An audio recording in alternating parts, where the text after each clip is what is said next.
लोकनेते स्वर्गीय पगारसाहेब यांच्या दशक्रिया दिनिमित्त दुःखित अंतकरणानं उपस्थित बंधू आणि भगिनींनो, थोरात साहेबांची या ठिकाणी प्रवचनरूपी सेवा संपन्न झाली आहे. महाराजांनी आपल्याला अतिशय चांगल्या पद्धतीनं प्रबोधन केलेलं आहे.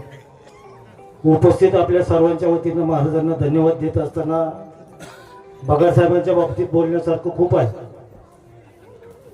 परंतु मला वाटतं शेवटपर्यंत गांधीवादी विचार जे मनापासून ज्यांनी जपले आणि जे जगले अशी माणसं मला वाटतं समाजामध्ये राहिलेली नाही.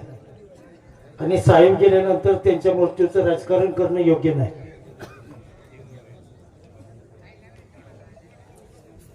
शेवटपर्यंत ते शरदचंद्रजी पवार साहेबांबरोबर राहिले. त्यामध्ये तुझभर सुद्धा त्यांनी फरक पडून दिला नाही.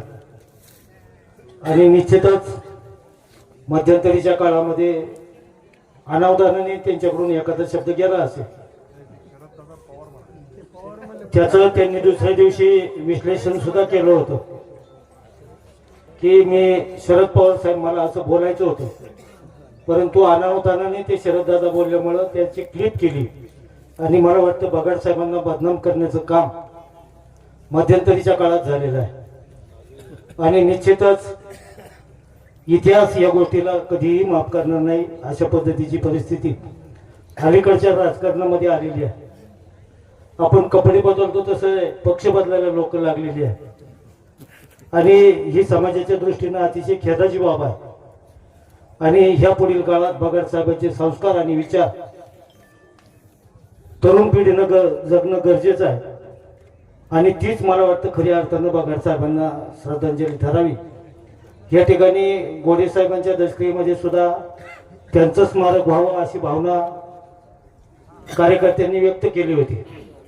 आणि आजच्या दशक्रियेमध्ये सुद्धा बगाड साहेबांचं स्मारक व्हावं अशा पद्धतीची भावना व्यक्त करत असताना मला वाटतं या ठिकाणी आदिवासी भागातील सर्व कार्यकर्ते आहेत.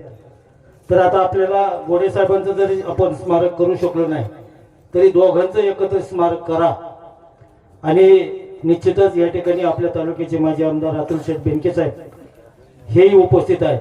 त्यांनाही या निमित्तानं मी विनंती करतो की बगाड साहेबांनी आपल्या अख्ख्या हयात संघटनेसाठी आणि पक्षासाठी घालवलेली आहे. आणि निश्चितच बगाड साहेब असतील, गोडे साहेब असतील यांचं स्मारक जर या ठिकाणी झालं तर त्यांचे विचार तरुण पिढीला मार्गदर्शक म्हणून कायमस्वरूपी राहतील. आणि निश्चितच त्यांच्या जाण्यानं त्याचप्रमाणे या ठिकाणी आपल्या राज्याचे उपमुख्यमंत्री अजितदादा पवार साहेब यांचंही मध्यंतरीच्या काळामध्ये विमान अपघातामध्ये दुर्दैवी असं निधन झालेलं आहे. त्यांनाही या ठिकाणी श्रद्धांजली अर्पण करतो. त्याचप्रमाणे बगाड साहेब असतील, अनेक मान्यवर मंडळी या ठिकाणी उपस्थित आहेत. सर्वांची नावं घेणं गरजेचं आहे, परंतु उशीर झालेला असल्यामुळं कोणाचाही नामोल्लेख न करता पिंपळगाव जोगा डिंगोरी जिल्हा परिषद गटाचा माजी सदस्य या नात्यानं साहेबांना भावपूर्ण अशी श्रद्धांजली अर्पण करतो. थांबतो. ओम शांती, ओम शांती.